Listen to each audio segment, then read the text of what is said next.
Zara was known across the village for her exceptional skill as a tailor. Her vibrant, colorful designs captured the eye and stirred admiration wherever she went. The deep reds, rich greens, and dazzling blues she wore seemed to shimmer in the sunlight, each stitch perfectly placed. Zara took pride in her work, but her talent came with a price: jealousy. She crafted only for herself and her daughter, Zari, who was just as stunning as the dresses she wore. Zara would never allow another person to experience the magic of her needlework.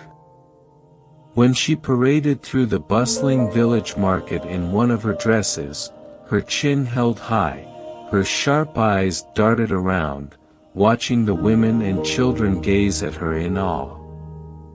One day, as Zara walked through the market, a little girl, no more than 6, stood in awe of her beautiful gown.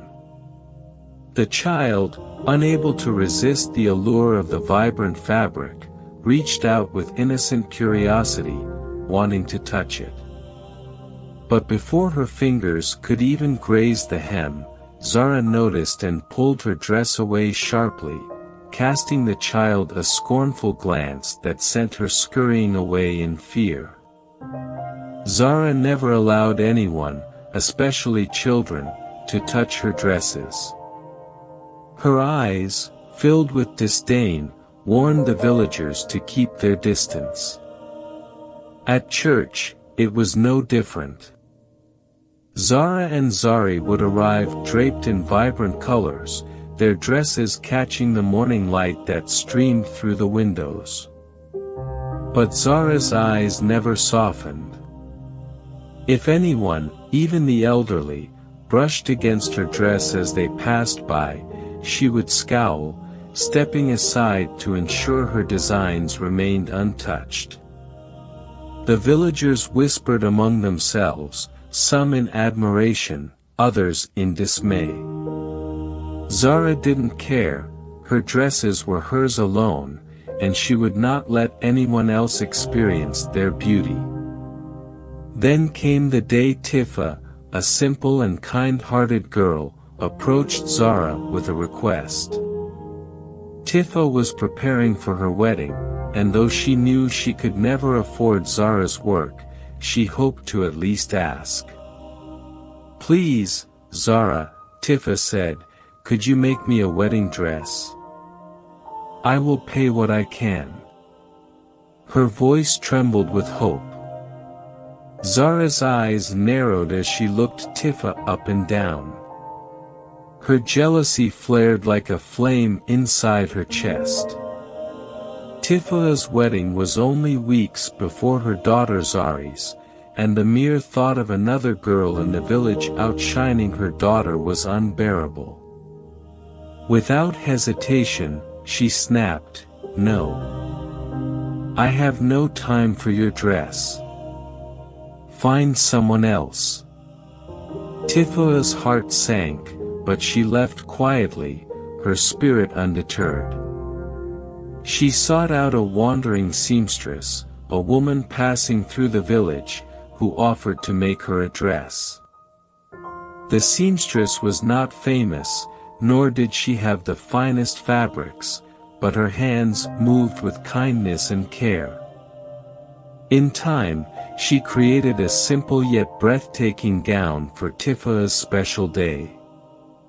As Zara paraded herself through the market and church in the following weeks, she could not ignore the whispers. People spoke of the seamstress and the beauty of Tiffah's dress-to-be. It gnawed at Zara, her jealousy intensifying with every glance, every murmur she overheard. She clung even more tightly to her dresses, ensuring not a single person touched them, as if that would somehow preserve her place at the top. On the day of Tiffah's wedding, the village gathered in excitement. Tiffah, radiant in her simple dress, appeared before them all. Her gown, though modest, shimmered in its own way, full of grace and light. The fabric seemed to breathe with her joy, and the village was captivated. Zara stood in the crowd, her heart pounding. Zari, too, was there in her intricate dress, but the attention was elsewhere. Despite all of Zara's efforts, Tiffah's quiet elegance stole the day. Zara felt a sharp, hollow ache inside her chest as she realized no dress, no matter how extravagant, could command the love and admiration that Tiffah had earned simply by being herself. Days passed, but Zara could not shake the feeling. Her jealousy, once a force that drove her pride, now left her empty.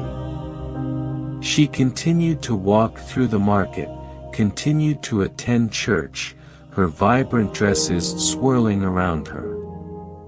But no longer did she feel the joy of being envied.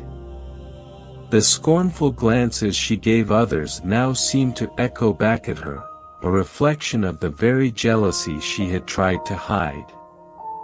And still, not a single hand touched her dress.